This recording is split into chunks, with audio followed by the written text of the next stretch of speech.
Hey guys, இன்னைக்கு நாம் shade of love சீரீஸ்ல 9வது பாகத்தை பார்க்க போறோம்.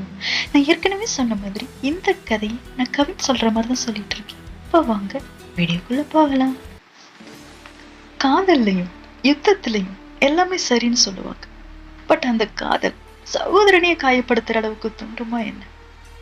மாய் அந்த நிலைக்கு தூண்டினது எது? அவளோட காதலா? இல்ல, எங்க எல்லாரோட செயலுமே அவள் அந்த நிலைக்கு தூண்டுச்சு. மெக்க பார்த்த முதல் நாள்லயே மாய்க்கு காதல் வந்துச்சு. அது அவளோட தப்பு இல்லை.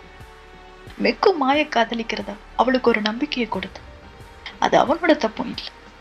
இங்க தப்புன்னா அது நான் மட்டும் ஒரு ஆணா அன்னைக்கு விளையாடி இருந்தா மெக்குக்கு என் மேல ஒரு ஈர்ப்பு ஏற்பட்டிருக்குமா அப்படி நான் சந்தேகம். ஒருவேளை அப்படியே காதல் வந்திருந்தாலும் மாயோட வாழ்க்கையில எந்த ஒரு பாதிப்பும் ஏற்பட்டிருந்திருக்காது. பட் அப்படி நடக்கலையே. மாய் அவளோட காதலுக்காக ஒரு பொய் சொன்ன. பட் அந்த பொய் அவ சொல்லும் போது அவ காதல பங்கு போட நானும் வருவேன்னு நினைச்சிருந்திருக்க மாட்டேன். பட் நான் மெக்கும் தன்னை காதலிக்கல, தன்னை மாதிரி இருக்கிற அண்ணாவை தான் காதலிக்கிறான்னு அவளுக்கு முழுசா தெரிஞ்ச போது அவ அந்த காதலை விட்டு கொடுக்க முடியாத அளவுக்கு மெக்க நேசிக்க ஆரம்பிச்சிட்டான். இப்படி அவளே மெக்கோட காதலை அடைய முடியாமலும் உண்மையை சொல்ல முடியாமலும் தவிச்சிட்டு இருக்கும் போது நான் அதை பயன்படுத்தி கொஞ்ச நாள் மெக்கு கூட இருந்தேன். என்னோட பாயிண்ட் ஆஃப் வியூல பார்த்தா அது தப்பு இல்லை. ஏன்னா மாயுத உண்மை ஏத்துக்க மறுத்துட்டு இருந்தான். தன்னையும் ஏமாத்திக்கிட்டு மெக்கையும் ஏமாத்திட்டு இருந்தான். பட் மாயோட பாயிண்ட் ஆஃப் வியூல பார்த்தா தன் கணவனை ஷேர் பண்ணிக்கிறதுங்கிறது எந்த பொண்ணாலும் முடியாத ஒண்ணு. பட் அவள் அந்த கட்டாயத்துக்கு நான் தள்ளினேன். என்னை மெக்கு கூட நெருக்கமா பார்க்கும் போதெல்லாம் அது அவளை அதிகமாவே காயப்படுத்திட்டு இருந்துச்சு. அடுத்து நானே மாய்க்காக மிக்க விட்டு கொடுக்க நினைச்சேன். என் அம்மா அவங்களோட சுயநலத்துக்காக ஆரம்பத்துல எனக்கு பண்ண கொடுமையை அப்ப அவளுக்கும் பண்ணாங்க.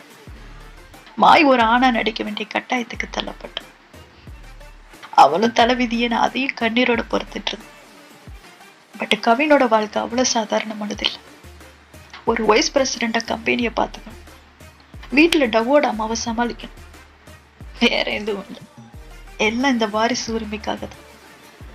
தன் கணவனோட காதல் தான் தனக்கு கிடைக்கல, அட்லீஸ்ட் தன் மக டவுக்கு எல்லாமே கிடைக்கும்னு நினைச்சிட்டு இருந்தான். பட் நான் வந்ததும் அதுவும் இல்லைங்கிற ஒரு சூழ்நிலை. ஸோ எப்படியாவது எனக்கு டிராகன் வாரிசா இருக்கிறதுக்கு தகுதி இல்லைன்னு நிரூபிச்சு அந்த உரிமையை தான் மகளுக்கு வாங்கி கொடுக்கணும் அப்படின்னு நான் எப்படா தப்பு பண்ணுவேன்னு கண்ணுல விளக்கண்ணை விட்டு தேடிட்டு இருந்தாங்க. சான்ஸ் கிடைக்கும் போதெல்லாம் அதை பண்ணிட்டு இருந்தேன். உதாரணத்துக்கு சொல்லணும்னா மாய் தைஃபா கூட வெளியே இருந்தது அவங்கதான் வீட்டுல போட்டு கொடுத்தது. பட் டவுக்கு அதுல விருப்பம் இல்லை. எப்பெல்லாம் அவங்க அம்மா இந்த மாதிரி எல்லாம் பண்றாங்களோ அப்பெல்லாம் அவங்க அம்மாவை தடுத்து என்ன பாதுகாக்க ட்ரை பண்ணிட்டு இருந்தான். ஸோ குறிப்பா டவ் அம்மா கிட்ட கவனமா இருக்கணும். அவங்களுக்கு மாய் தான் கவினா வந்திருக்கிறதுன்னு தெரிஞ்சா எல்லாம் முடிஞ்சிடும். ஸோ இது 2வது பிரச்சனை. அடுத்து என் தாத்தா அப்பா வாரிசுன்னு ரீதாவை டேட் பண்ண சொல்லி டார்ச்சர் பண்ணுவாங்க. ரீதா என்னை கல்யாணத்துக்கு ஃபோர்ஸ் பண்ணல. பட் என் ஃபேமிலி எனக்கு 6 மாசம் தான் டைம் கொடுத்துருந்தாங்க. அதுக்குள்ள நான் ரீதாவை கல்யாணம் பண்ணிக்கணும், அப்படி இல்லைன்னா வேற யாரையாவது கல்யாணம் பண்ணிக்கணும். இப்படி இவ்வளத்தையும் மாய் சமாளிக்க வேண்டிய கட்டாய சூழ்நிலை. அவளும் முடிஞ்ச அளவுக்கு ட்ரை பண்ணிட்டு இருந்தான். சரி, எல்லாமே ஒரு நாள் மாறிடும் அப்படின்னு நம்பிக்கை. அப்பதான் எங்க பர்த்டேவும் வந்துச்சு. வீட்டுல கவினுக்காக பார்ட்டி ரெடி பண்ணிட்டு இருந்தாங்க. அப்ப என் அப்பா மாய் கிட்ட உனக்கு ஸ்பெஷலா யாராவது இன்வைட் பண்ணணுமா சொல்லு அப்படின்னு கேட்டிருக்காரு. அப்ப கூட மாய் அப்படி யாரும் இல்ல அப்படின்னு சொல்லிட்டு அப்புறம் நம்ம மாயை கூப்பிடலாமா, நாங்க எப்பவும் ஒன்னாதான் செலிப்ரேட் பண்ணுவோம் அப்படின்னு சொல்லியிருந்திருக்கு. அதாவது மெக்கு வீட்டுல இருக்கிற என்ன இன்வைட் பண்ண சொல்ல. அப்ப என் அப்பா மாய எதுக்கடா கூப்பிடணும், இது பர்த்டே பார்ட்டி மட்டும் இல்ல, டிராகன் வாரிசுக்கான செலிப்ரேஷன், உனக்கு புரியுது இல்ல அப்படின்னா மாய் கிடையாதுன்னு அர்த்தம். அது மட்டும் இல்லாம இப்ப மாய்க்கு தான் கல்யாணம் ஆயிடுச்சுல்ல, ஸோ அவன் நம்ம ஃபேமிலி கிடையாது, அவளை பத்தி நம்ம யோசிக்க கூடாது அப்படின்னு சொல்லிட்டாரு. ஸோ இப்ப மாயோட மனநிலை யோசிச்சு பாருங்க. தனக்கு சொந்தம்னு நினைச்ச காதல் இப்ப அவளுக்கு சொந்தம் இல்லைன்னு நாங்க சொல்லிட்டு இருக்கோம். இவ்வளவு நாள தங்கச்சின்னு அவளுக்காக பொண்ணா மாற கூட ரெடியா இருந்த தன்னோட அண்ணனை அவளோட காதலுக்கு எதிராக நிக்கிறான். சரி, அடுத்த ஃபேமிலியாவது நமக்கு சப்போர்ட்டா இருக்கும் அப்படின்னு நினைச்சேன். அம்மா அவங்களோட சுயநலத்துக்காக அவளை ஆணா நடிக்க சொல்லிட்டு இருந்தாங்க. சரி, அப்பாவுக்காவது நம்ம மேல அக்கறை இருக்கும் அப்படின்னு நினைச்சா. மாய் இந்த குடும்பத்தை சேர்ந்தவளே கிடையாது, அவளை பத்தி யோசிக்க கூடாதுன்னு சொல்றாங்க. இது எல்லாமே சேர்ந்து மாய முழுசா வேணும் இருக்குச்சு. இது எல்லாத்தையும் யோசிச்சு நான் எப்படி கண்ணாடி முன்னாடி நின்னு இது நான் இல்லை அப்படின்னு கதறி அழுதேனும், அதே மாதிரி அவனும் கண்ணாடி முன்னாடி நின்னு நான் கவின் கிடையாது, நான் மாய் நோவா மெக், நான் இதுக்காக இங்க இருக்கணும், நான் ஏன் இதெல்லாம் சமாளிக்கணும்? மெக்க என்னதான் காதலிக்கிறேன்.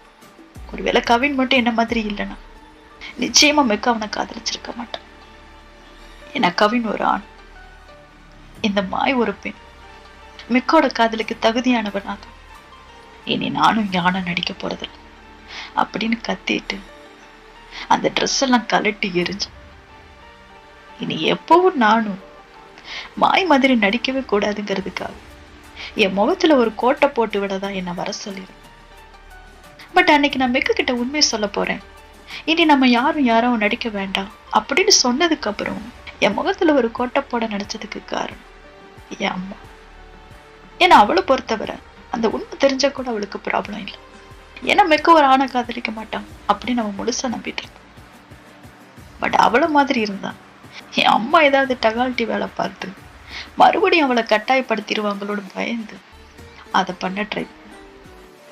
அப்படி அவ கத்திய ஓங்கி என் முன்னாடி நிற்கும் போது அவளோட முழு வெறுப்போட என்கிட்ட பேசினான். ஆமாண்டா, நான் உனக்கு சர்ப்ரைஸ் கொடுக்கதான் நினைச்சேன்.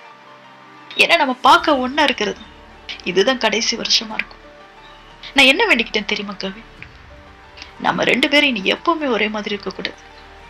நீ ஒரு பையனை பிறந்துட்டு ஏன்டா என்ன மாதிரி இருக்கு? மிக்க அதனால தானே தப்பா புரிஞ்சுக்கிட்டான். உங்களாலேயும் அதனால தானே என்ன பையன் மாதிரி ட்ரெஸ் பண்ணிக்க சொல்லி ஃபோர்ஸ் பண்ண முடியுது. நான் இந்த முகத்தை வெறுக்கிறேன் கவின். வெக்க எனக்கு பதிலா உன்னை காதலிக்கிறேன்னு சொல்லும் போதெல்லாம் நான் வெறுக்கிறேன். எப்பெல்லாம் உன்னோட காதல் உன்னோட வாழ்க்கையை நான் பறிச்சிட்டுன்னு சொல்றீங்களோ அப்பெல்லாம் நான் வெறுக்கிறேன். இந்த முகத்தை நான் அடியோட வெறுக்கிறேன். இனிமே இந்த முகம் எனக்கு மட்டும்தான் சொந்தமா இருக்க போகுது அப்படின்னு சொல்லிட்டு கோபம் வெறுப்போட உச்சத்துல என்னை காயப்படுத்த வந்து நான் தடுக்க முயற்சி பண்ணிட்டு இருந்தேன். அந்த போராட்டத்துல அந்த இடம் ஃபுல்லாவே கேண்டில் பட்டு நெருப்பு பரவுச்சு. அது மட்டும் இல்லாம என் தலையில அடிபட்டு நான் மயங்கியும் விழுந்தேன். அன்னைக்கு நடந்த ஒரே நல்ல விஷயம் என்ன தெரியுமா? மாய்க்கு என் மேல அவ்வளவு வெறுப்பு இருந்தும் அந்த நெருப்புல அப்படியே செத்து போடான்னு என்னை விட்டுட்டு போகாம என் பக்கத்திலேயே உட்காந்து கடைசி வரை என்னை காப்பாற்ற முயற்சி பண்ண. நான் கண் விழிச்சு பார்க்கும்போது ஹாஸ்பிட்டல்ல இருந்து அப்போ நான் பார்த்த ஃபர்ஸ்ட் பர்சன் மாயது. அவ என் கையை பிடிச்சிட்டு நான் மயக்கத்துல இருக்கிறதா நினைச்சிட்டு பேசிட்டு இருந்தேன். கவின், ரொம்ப வலிக்குதாடா, உனக்கே எனக்கு கான்சியஸ் வரல, உன்னை இப்படி பாக்குறது எனக்கு கஷ்டமா இருக்கு கவின், நான் இந்த மாதிரி நடக்கும்னு எதிர்பார்க்கலடா, நான் மன்னிச்சிருக்கவேன். பட் உனக்கு தெரியுமா கவின், உன்ன மாதிரி எனக்கும் காயப்பட்டிருக்கு.